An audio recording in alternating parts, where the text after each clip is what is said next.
It depends on the book. I don't outline ever. I wish I could. I tried, but the outline for me doesn't work. I'm too remote. In my case, I get on the journey with a protagonist, and I don't know where it's going to lead me. I have some idea of the general theme, but every scene that is being written, I literally close my eyes and I type like this. Literally, I'm in a trance and let it write itself. And then there's the next one, and the next one, and the next one.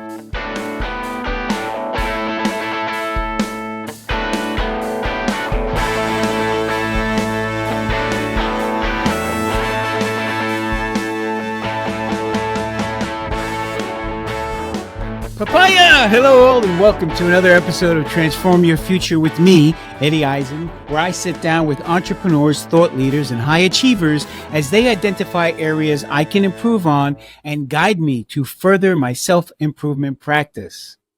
For more information and insights, join my newsletter at transformyourfuture.com, where I write about reinvention, personal growth, and entrepreneurship.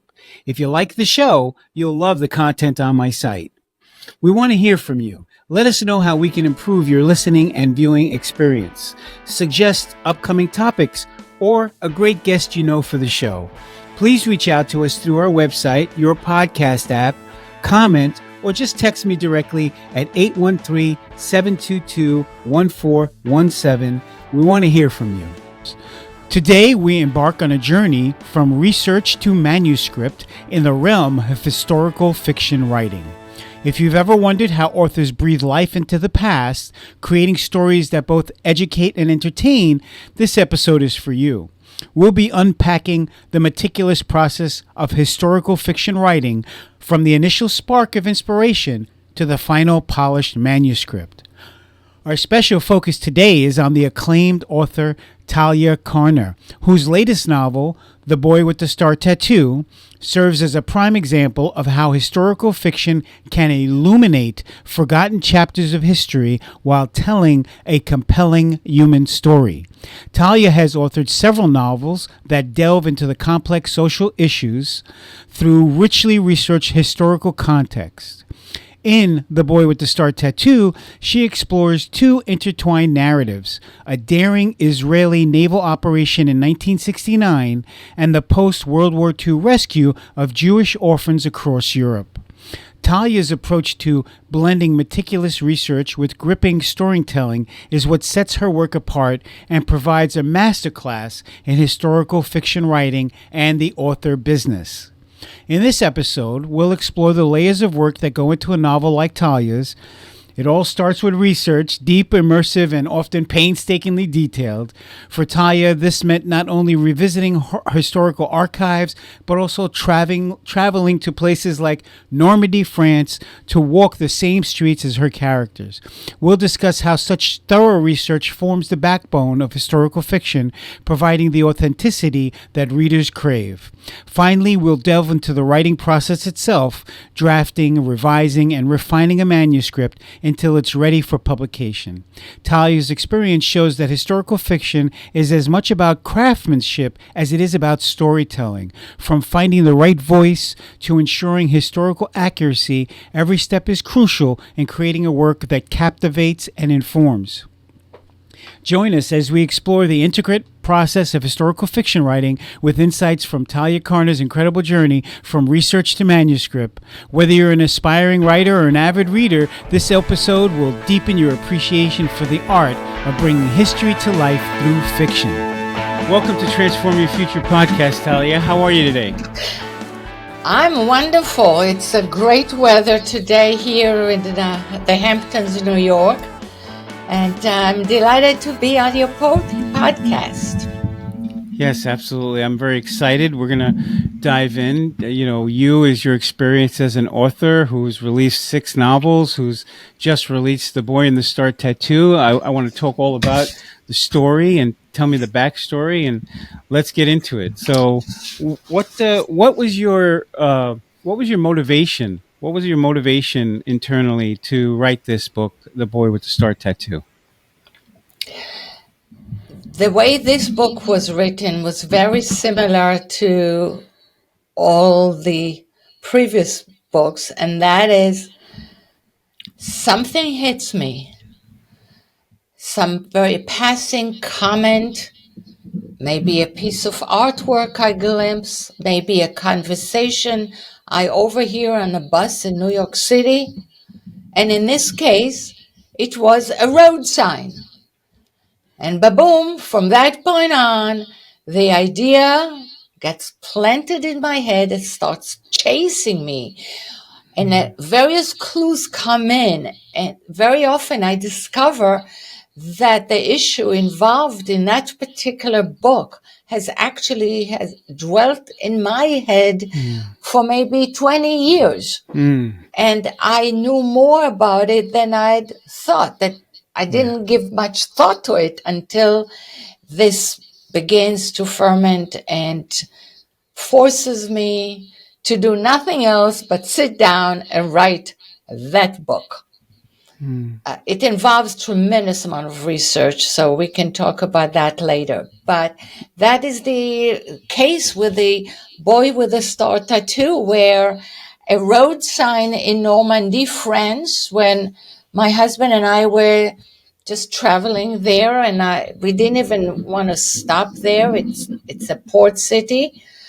But as we drove on, I remembered the 1969 Israeli Navy action in Cherbourg, France. And in the months following, I read about it, but I was busy writing another novel and I didn't give it much attention. And we can talk more about how that idea began to chase me around. Yes, absolutely. So you, the road sign was the thing that triggered the memories and the ideas. You realized that there was something in there meaty for you that you really wanted to talk about that had been on your mind for a long time, and that started you on the process. So, I guess I'd like to just take a moment now and let's just talk about the actual story and what the book is about to let the audience know what they can expect. Okay. Well, The Boy with the Star Tattoo has two themes.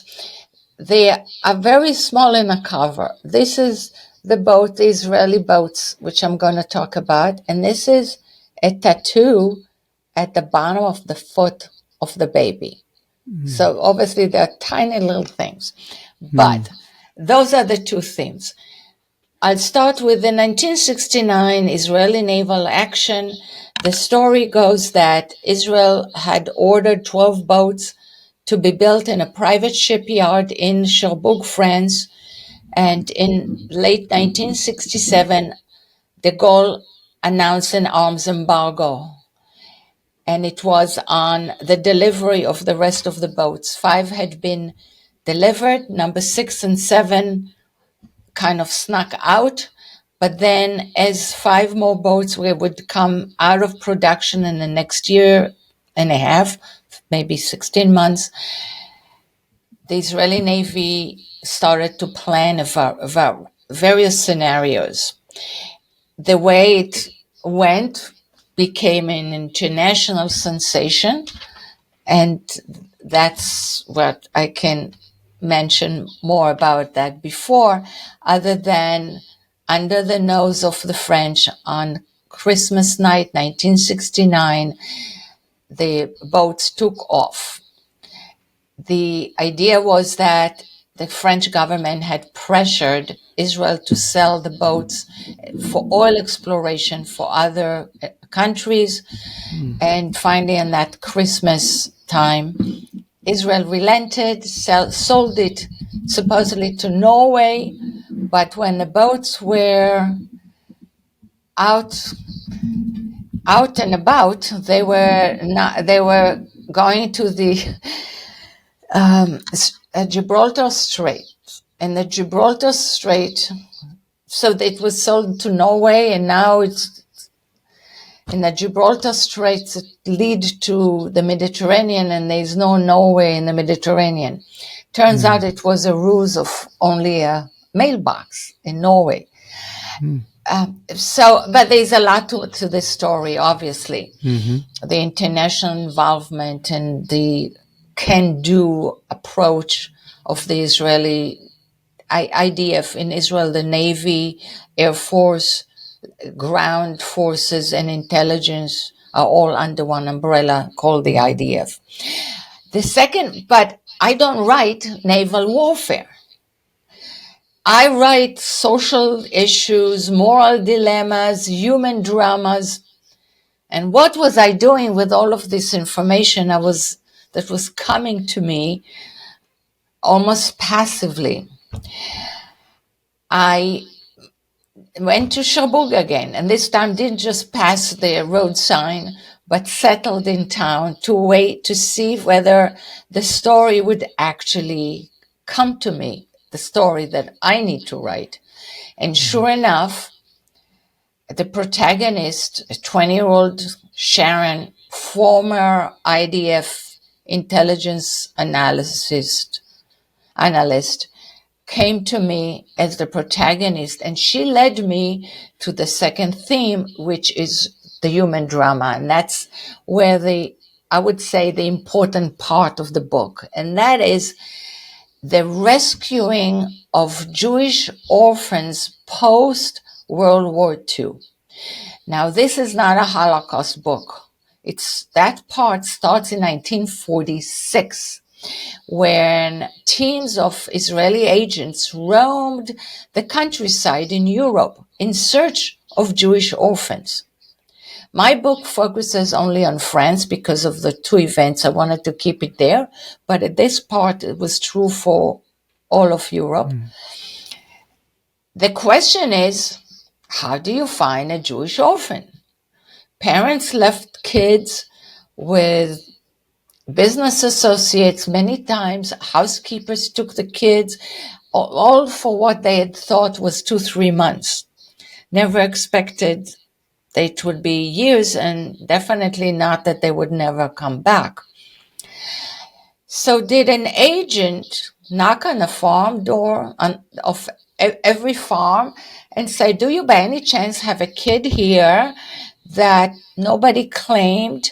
And let me take her across the Mediterranean to a country whose language she doesn't speak. And the people who've just raised her for 4 years would say to this total stranger at the door, sure. Made absolutely no sense. Mm-hmm. Yet we know that this is how youth aliyah, as this is called. Aliyah means immigrating to Israel, and youth, obviously. Yet this is how youth aliyah happened. So how? What was the mood in France that made it possible? What were these people thinking?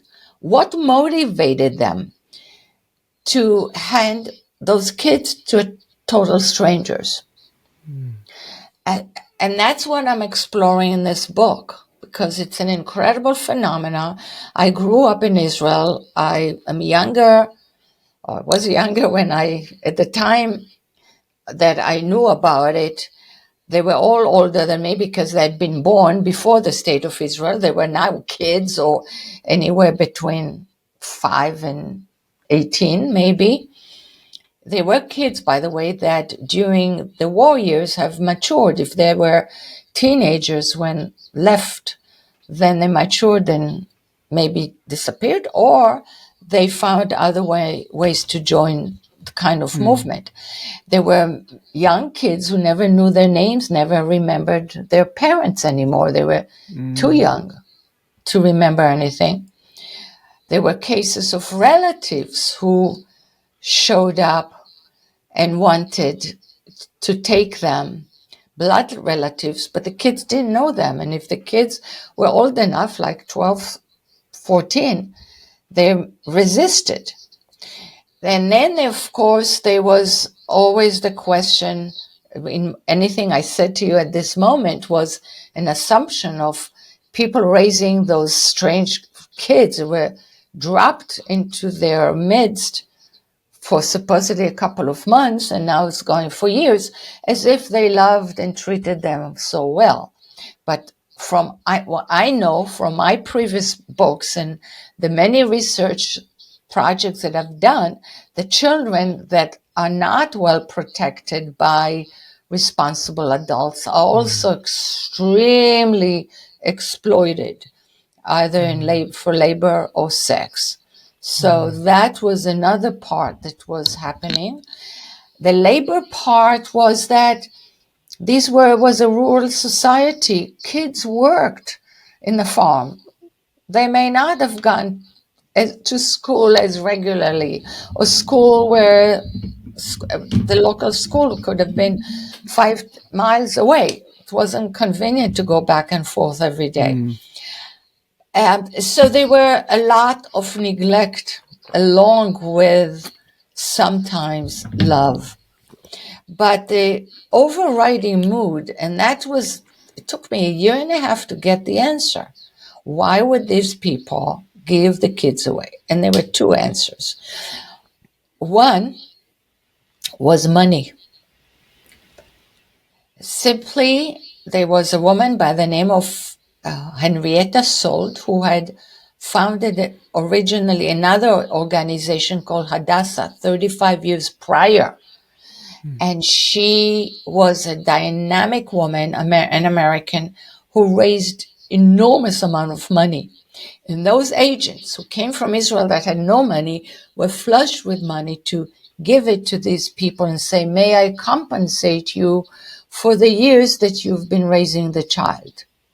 So in a more elegant way, basically, post-World War II, everybody was destitute. So the money came in handy. The other overarching answer was that the mood in France after the fall of the Third Republic, and now with the hopes for the Fourth Republic, which were not necessarily all uniform, different factions had different ideas of what the new country post-war was going to be, and that's not an idea that we are unfamiliar with. People have different worldview. But the overarching view in France was that to be French is number one. The Republic, the collective good. Under the idea of the collective good came the idea, for example, of religious belonging. So that means children who've been baptized, many of them were, now belong to the church. And therefore, they were Christian, and the Christian world should have them. Jewish organizations were decrying that and saying, if you stole our kids, all you do is continuing Hitler's work. Yeah. The kids are our future. And there were individuals who had understood that and believed in that. And that's part, again, of the overarching collective good, but in this case, understanding the Jewish claim for the children. So somebody who's been raising a child may say, yes, she belongs with her people, even though we love her and she's a part of our family. Her bigger family is the Jewish people. So that was the second answer. There was never a question of the welfare of a child. Those kinds of questions are late 20th century, early 21st century, when we look to see what's good for the kid.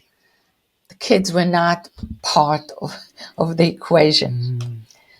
So those are the two themes that come into play. How do the two connect?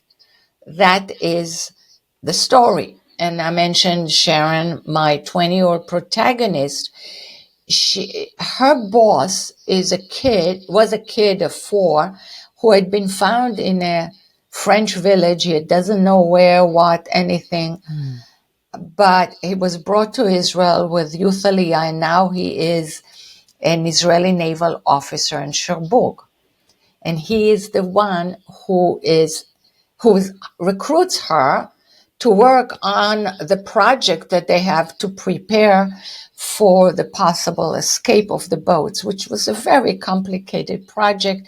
So, because I couldn't give, as a woman, I couldn't give her any of the jobs of the men that I know. I interviewed more than 20 Israelis involved in that, and women were not they were not on the boats, were not part of the operation, but she could be an assistant who is very insightful, and there were pieces I could have given her from the real stories of how the preparation.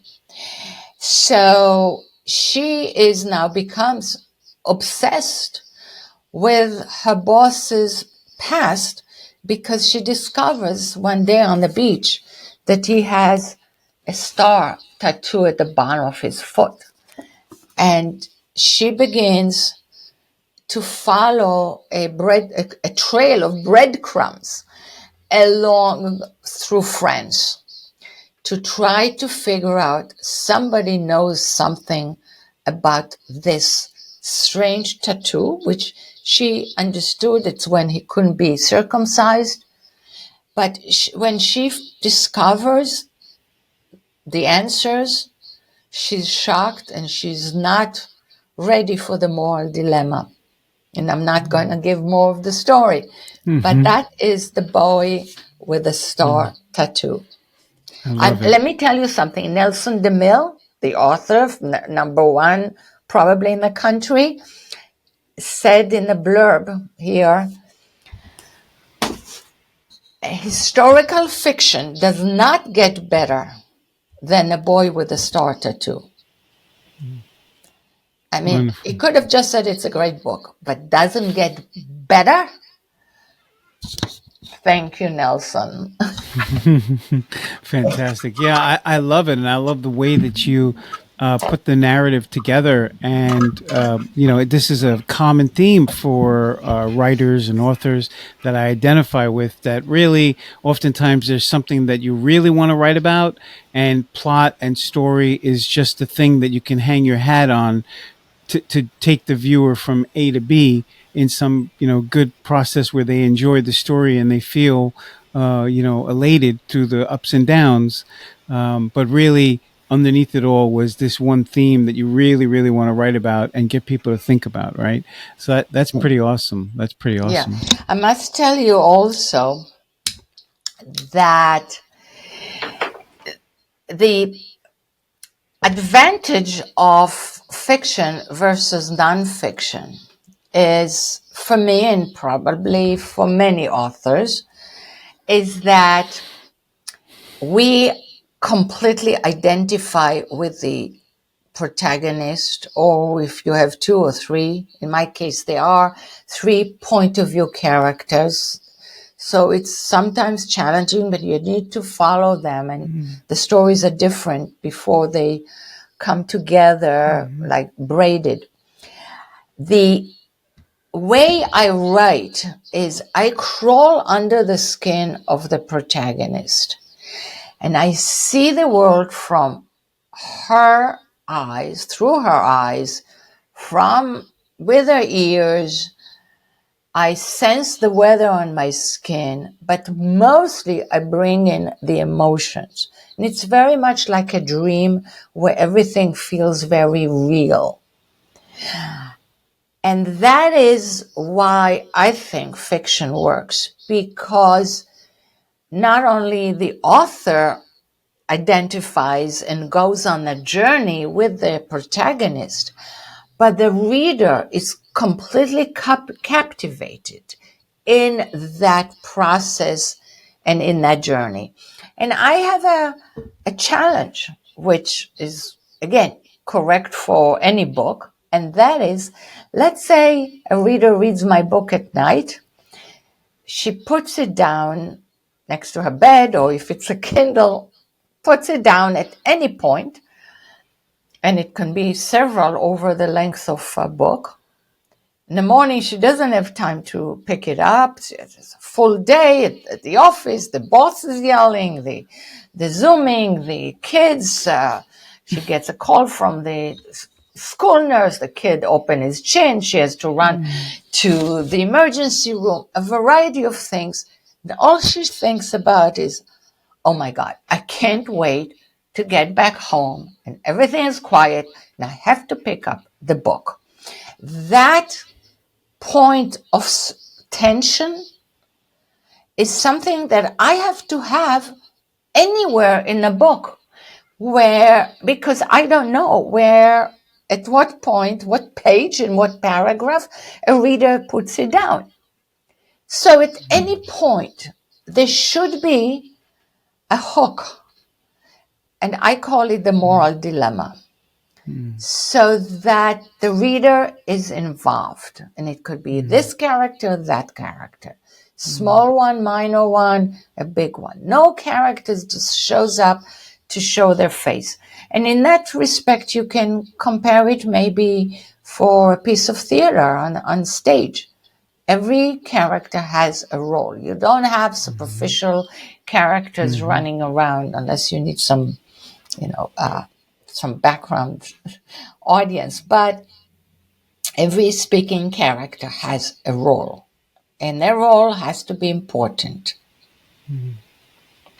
So going from that, it's interesting. So how do you, what process do you use to kind of plan that out and organize it? Like for me, I often would do things like get 3x5 cards, and then each character has a 3x5 card, and then on there I would put information about the character, maybe the things that drive them internally and the things that drive them externally, to try to kind of put it all together with all the other characters, and then how when they get together, this person's internal motivation is in conflict with this other person's internal motivation, and things like that. Is that kind of like how you plan it out? It depends on the book. I don't outline ever. I wish I could. I tried, but the outline for me doesn't work. I'm too remote. In my case, I get on the journey with a protagonist, and I don't know where it's going to lead me. I have some idea of the general theme, but every scene that is being written, I literally close my eyes and I type like this. I'm in a trance and let it write itself. And then there's the next one and the next one and the next one. So I don't use that method of cards unless, like in this case, after I had all of the material, all of the characters, each one wrote himself or herself. I have one point of view male character and two females. I had to put them together, and that's when I put the scenes on color-coded cards, put them on the floor in terms of organizing the order, who knows what and what, and then took tremendous amount of writing and rewriting when something happened and where's the other character involved or knows about it or not. And that was a very long and tedious process that I don't recommend. I have not done it before, ever. This is my sixth novel. And I didn't have to do it when I had just one character going throughout the book. Now, I did have one book called Hotel Moscow where I kept a chart of doing what you were doing. Where is the cliffhanger in each scene? What were the scene trying to accomplish? What was the end of the scene? Was it really suspenseful? Because you don't want to close it too neatly. Actually, this is not my invention, but Stephen King, the big author, has a how to write book. Yes. It is fabulous, and it's about putting tension everywhere. So he says it's like the mounting tension, and it gets ratcheted. So there's little, but along that mounting tension, there is like a small drop between paragraphs or sub scenes. And then to the end of the chapter, you have a little bit of a drop, but not too much, just enough to create the need for the tension for the next one. So in that book, Hotel Moscow, let me find it.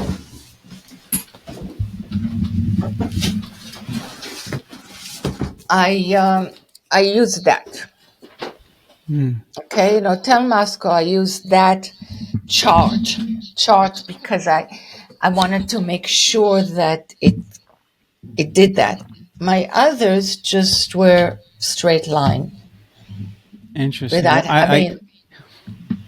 Yeah, no, I like it. I like it a lot, and the way that you unfold the story organically through character and focus on character and let that unfold the story. I think that's really good. You have to be able to trust your process, and trust your vision. Yes. yes. So, other than that, what kind of other just simple strategies do you use? Like, do you write every day? Do you have a certain time? Is there a writing ritual that you use? Okay, so first of all, I don't use any ritual. I'm not a ritualistic person, and I don't have music or any interruption. I sit, but now you look like it's the in the attic of my house. I have a wonderful writing. Actually, I couldn't. If I could have turned this around, you'll see that I'm looking at a fantastic water view. But so I need my peace and quiet, and that's it. Now, as far as when I write, I always have, I'm on book tour. So I do tremendous amount of speaking engagements in person as well as Zoom, as well as podcasts like yours. The between February 1st, when the book came out, and the end of coming June, I have 50 in-person events. And what's involved around them gives me absolutely no time to write. Going forward, my book tour will continue already into next year because I have invitations. Only in the really quiet times I have time to write. And by now it varies. I'm better off in the morning, I would say. I used to do very well late at night after dinner. If I didn't have other plans, my husband and I were available, not doing anything. I would go back to my office and put in 5 hours until like 1:30 or so, at which point I would force myself to go to sleep. Otherwise, I would have I would not be as functional. Even though I may get enough hours of sleep, it affected me. So now I don't have particular times. It's making the time when nothing else is happening. Then that's all I want to do is write. So at this point, I have book number 7 in my head. I've already written several chapters, but I need to travel. All my books are set in different countries, not because I select the country, but they select me. So I mentioned Hotel Moscow. Obviously, it's Russia. Jerusalem Maiden. It's in Jerusalem, but also half of it takes place in Paris. The Third Daughter is in Buenos Aires.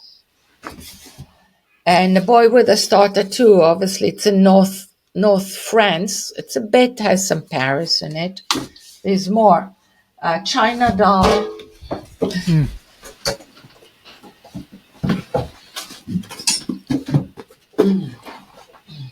China Doll is obviously in China. And Puppet Child takes place actually mostly in Nassau, in Long Island, New York. So why am I saying that? It's because my new novel, it's the issue that picks me up. I don't go and say, okay, what happened? I need to write something about Buenos Aires. No, I found about legal sex trafficking that was headquartered in Buenos Aires because it was legal for 70 years, from the 1870 until World War II.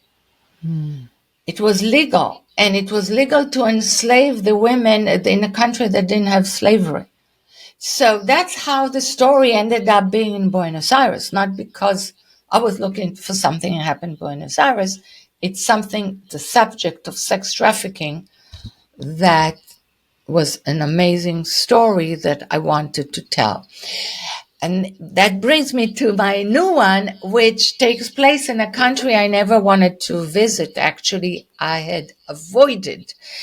And now I found myself working on that. And I have a lot of research ahead of me. I do a tremendous amount of research. And especially if I don't know the country, and everything has to be authentic. The details of life, because the protagonist knows her country, knows her life. I can't invent the food, the cadence of speech in a language I don't speak.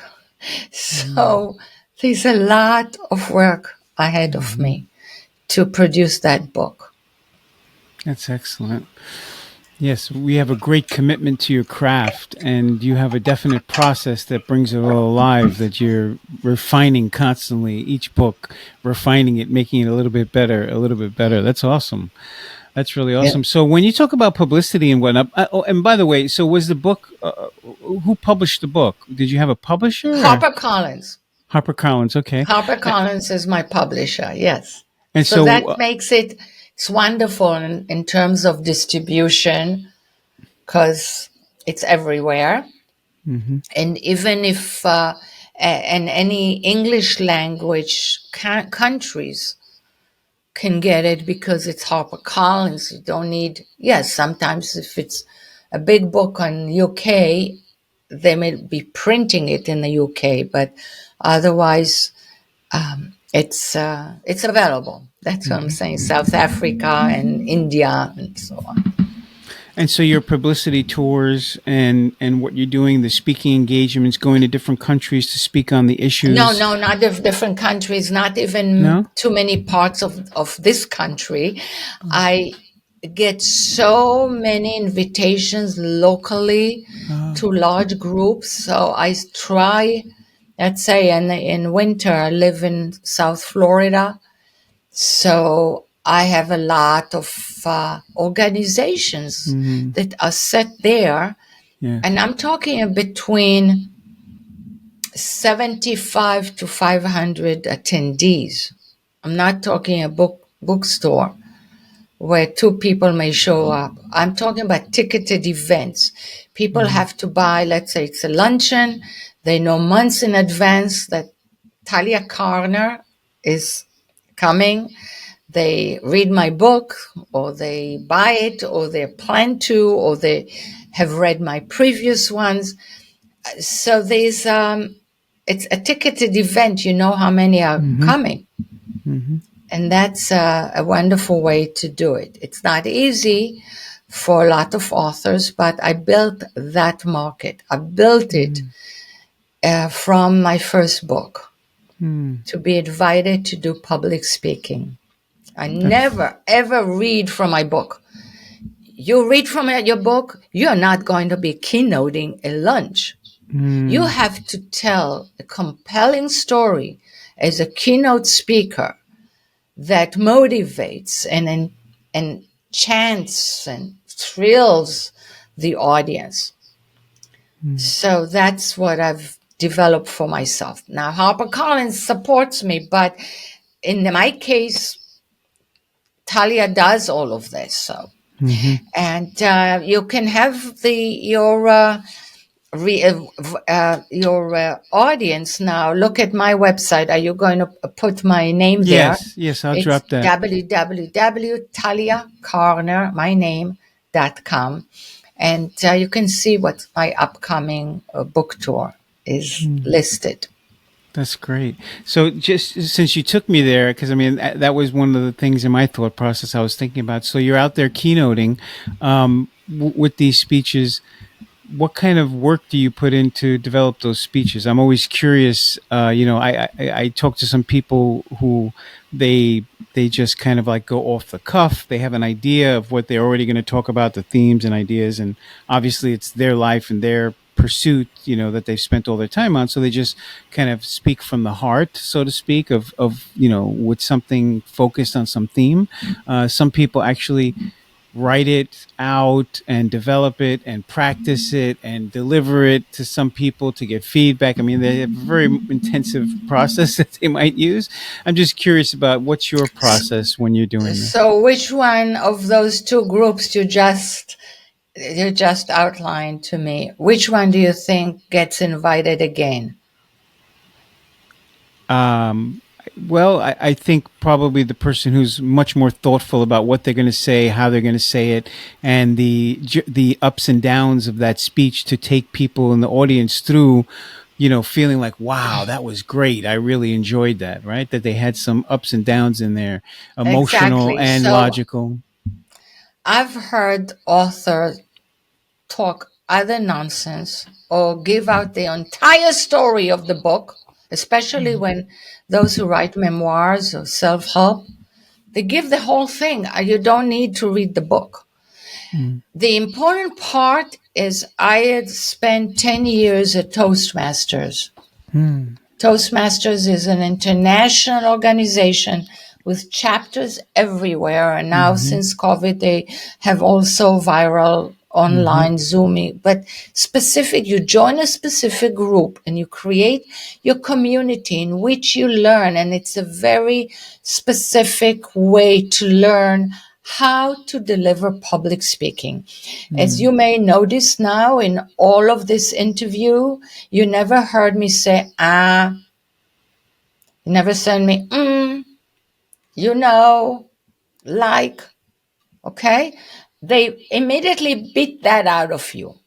They teach you to pause instead of, and they teach you vocal varieties, body language.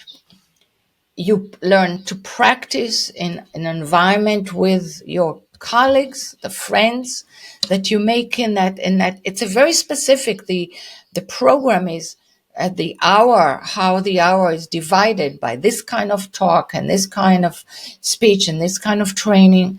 And I've done this for 10 years. I did it for 10 years. I've graduated and I don't have time. I still enjoy it.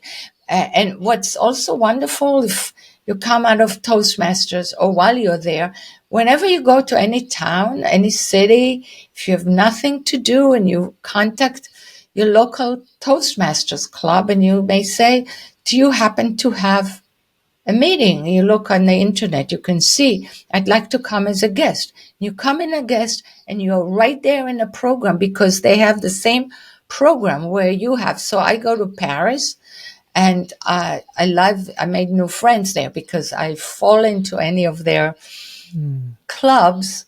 It's a wonderful way to meet new people and enjoy an evening. And of course, Paris, they do it with dinner. In my New York club, they gave us mints. In Paris, they have dinner. But So, anyway, back to public speaking. You yes, yes. definitely have to train. You definitely have to do what you need to get ready.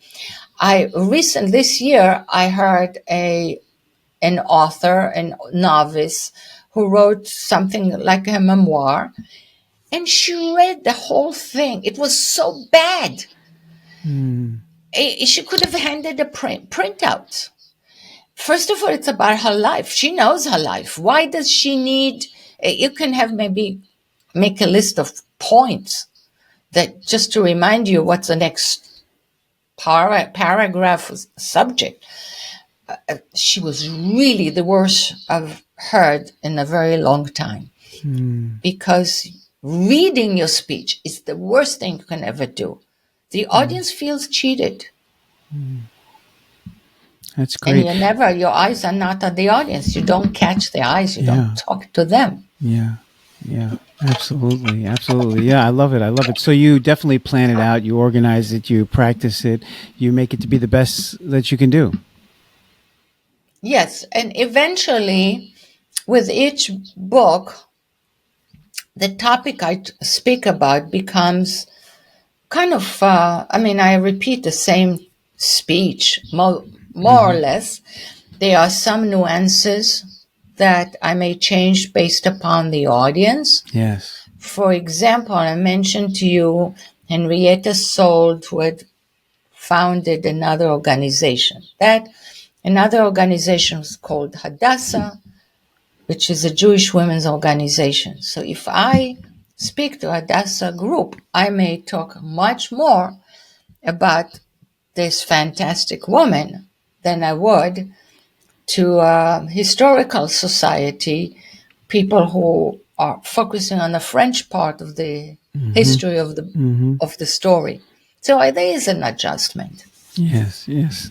So when did you? I'm just trying to figure it out in my mind. When was your first book released? How many When it years was ago? published, or when did I start writing? Either one.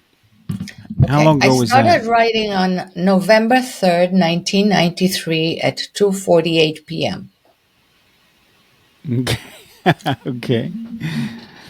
My first book got published 9 years later. Okay. So it wasn't an easy process. It's some story that most authors go through with agent that died on me, agent that retired on me, agent that didn't do the job, agents. My book no longer was a virgin once it was introduced to some publishers before the agent decided to retire just 5 weeks later, so that a novel that's no longer a virgin, no other agent is going to touch it, and no, you can't get it anywhere. So there are a lot of those stories which all authors I know, they are hardly ever, one in a million exception, that it's a very long and painful process. So I really appreciate your candor, and I love it. I love it. We're talking about a lot of good stuff here. So through those challenges, through those ups and downs, through those disappointments, you still keep working on your craft. You still keep moving it forward. That's awesome. Yeah, once I landed at HarperCollins, which was my third book. So the first two were with very small publishers. So now I've done 4 with HarperCollins, and I'm pretty confident that they would publish whatever it is that I write within reason. That has to be very good. And it takes me 4 or 5 years to write. It's writing, editing, re-editing, revising, restructuring, editing again. If I say at least 40 times, I'm not exaggerating at all. Jerusalem Maiden was the one that I thought was 80 times. Literally, I think 80 times I went through this book. And therefore, this is why advice to a lot of people now do self-publishing. They finish at night and they put it on Amazon Digital the next morning, and they expect people to give them rave reviews. And for me, it's like you just got your first lesson, a piano lesson, and you rent the Carnegie Hall, and you want to give a concert, and you're surprised that not everybody thinks you are ready for Carnegie Hall. I So love that there is analogy. a process that a lot of new authors skip, and that is learning the craft. and whether it's fiction or nonfiction. Because nonfiction is usually it's creative nonfiction. What do I mean by creative nonfiction? And that is, for example, there have been conversations between people. You didn't record it, but you write it in a way that is true to the character or the characters and their dynamics and the time and place and how relevant it is. So you have to invent it. That is the creative part. But you learn that from, there are big people who have done it. If you read the biographies of, I'm right now listening to Elon Musk's, it's a huge book. It's 1,000 words, Isaacson, yes. 1,000 pages, but I'm listening to it in a car. And obviously, Isaacson is a fantastic biographer, but but he has a live audience. But if you go on a biography of Robert Carrer, who writes about Lyndon Johnson, who's long dead, and he recreates conversations, and it historically has to be correct, and the characters, that is where the creative nonfiction comes in. That is a good nugget right there. I like that. I like that a lot. I'm working on a nonfiction book right now, and it's like some of the people who I talk to about this idea, some of them just feel like you just spit it out. You just outline it on a weekend, and then 2 weeks later you just work for whatever 10 hours a day for a week or 2 weeks, and then you're done. And you go publish it and release it. And I'm like, I think there's more to it than that. I think the standard that I'm trying to achieve is that it is something worth remarking about, worth talking about, that people want to share with other people. I don't just want to do it just to say I did it, so I could say, yeah, I did it. You can buy the book on Amazon. I'm looking for more than that. So. Yes, and there is also this dash of reality of what. So you expect your mother and a couple of your cousins to buy it and some best friends, so you end up selling 10 copies, and you force them. They don't have a choice. I have to give you 5 stars. And I've long learned if an author asks me for a review, first of all, I'm very careful. I say, how much time did you spend? I'm saying it's sight unseen. I'm not judging your writing. I want you to tell me, how was your process? And when I don't hear that they had a writing group and had people peer review and worked on it as I understand, then I don't review it. But if, let's say, it still intrigues me and I think this is done, I said to them, if I read the book, if I would not give it even a 3-star to a beginner writer. So I will put it down and you'll never hear from me. You just know that this was not for me.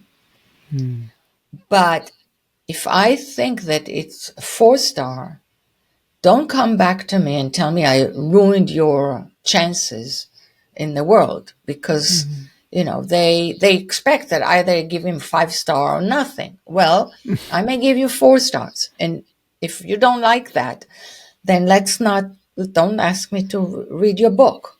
Because 4 stars is, Dostoevsky for some people would be a 5-star, and everything below it would be 4 stars. 4 stars is not a bad review. But these novice writers have those ideas. Well, and there's a whole bunch of people out there in the world today, making a living by convincing other people to take their personal experience, put it in a book, and launch it.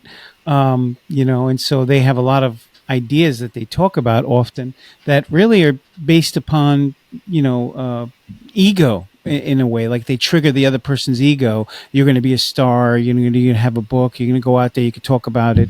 But not really understanding like there's a craft involved in here, and there's a real need to move an audience, whether that be reading the word on the page or listening to you speak.